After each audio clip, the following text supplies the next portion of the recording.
مجھے اللہ سبحانہ و تعالیٰ نے کچھ بولنے کا موقع عنایت فرمایا۔ میں آپ کا شکر گزار ہوں کہ آپ اتنی بڑی تعداد میں آج کے جلسے میں شرکت کیے ہیں۔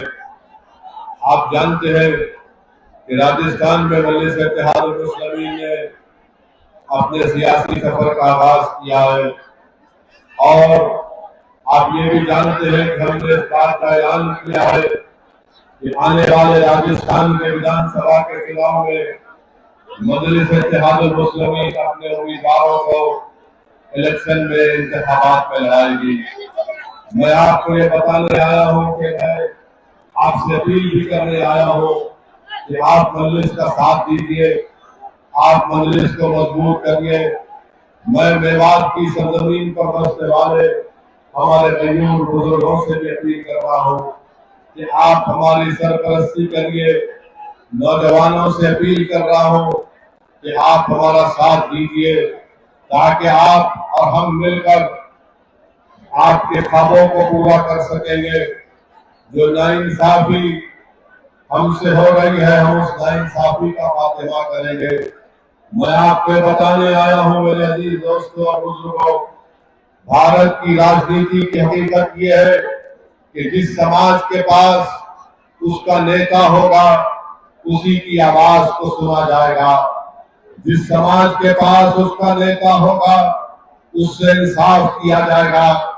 جس سماج کے پاس سیاسی طاقت ہوگی اسی کی ناانصافی اور تکالیف کو دور کیا جائے گا۔ جس سماج کے پاس نہ اس کا نیتا ہوگا نہ اس کی سیاسی طاقت ہوگی تو نہ اس کے آنسوؤں کی کوئی قدر، نہ اس کے لاشوں کی کوئی نظر سے دیکھے گا۔ تو یاد رکھیے، اگر آپ یہ چاہتے ہیں کہ آپ کو ایک مان اور سمان ملے، اگر آپ یہ چاہتے ہیں کہ میوات کی سرزمین، جو میرا ماننا یہ ہے کہ منصوبہ طریقے سے اس کو پیچھے رکھا گیا، میوات کی سرزمین جہاں پر تعلیم کا انتظام نہیں، جہاں پر بچوں کے اسکول میں پڑھنے کا کوئی انتظام نہیں، جہاں پر بچیوں کو اعلیٰ تعلیم حاصل کرنے کے لیے کالجز کا انتظام نہیں، میرے عزیز دوستوں، میری سردار ماں اور بہنوں، آپ میری اس بات کو ذہن نشین کر لیجئے، یہ تمام چیزیں اسی وقت حاصل ہوں گی جب آپ اپنی ایک سیاسی طاقت کو بنائیں گے، جب آپ اپنے ووٹوں سے اپنے نمائندے کو کامیاب کریں گے۔ برسوں سے آپ نے صرف کسی کو ووٹ دیتے آئے ہیں مگر آپ نے اپنے آپ کو کبھی ووٹ نہیں دیا۔ میں آج اسد الدین اویسی آپ کے درمیان میں کھڑے ہو کر یہ آپ سے اپیل کر رہا ہوں کہ آپ مجلس کو جب ووٹ دیں گے تو یہ سمجھ کر ووٹ دیجیے کہ میں نے 50 سال سب کو ووٹ کیا مگر انہوں نے میرا کوئی کام نہیں کیا۔ اگر آج ایک مرتبہ آپ مجلس کا ساتھ دیں گے تو میں آپ کو گارنٹی سے کہہ رہا ہوں، وعدہ کر رہا ہوں کہ آپ سے سماجی انصاف ہوگا اور ہم ان تمام چیزوں کو حاصل کریں گے جو دوسرے تمام طبقوں کو دی جاتی ہے۔ راجستھان کی سیاست میں آپ دیکھتے ہیں کہ سیکولرزم کے نام پر ووٹ تو لیا جاتا ہے مگر اقتدار ملنے کے بعد آپ کی تعلیم اور آپ کے روزگار اور آپ کی ترقی اور ڈیولپمنٹ وکاس کا کوئی کام نہیں کیا جاتا۔ آج آپ دیکھتے ہیں کہ آج سے تھوڑے دن پہلے راجستھان کے بجٹ کا اعلان ہوا، بجٹ کو پیش کیا گیا، تعمیر کا کام شروع ہوا، کہیں پر کچھ نظر نہیں آتا۔ پھر یہ کہا گیا تھا کہ 500 مدرسوں میں اسمارٹ کلاس روم بنائے جائیں گے۔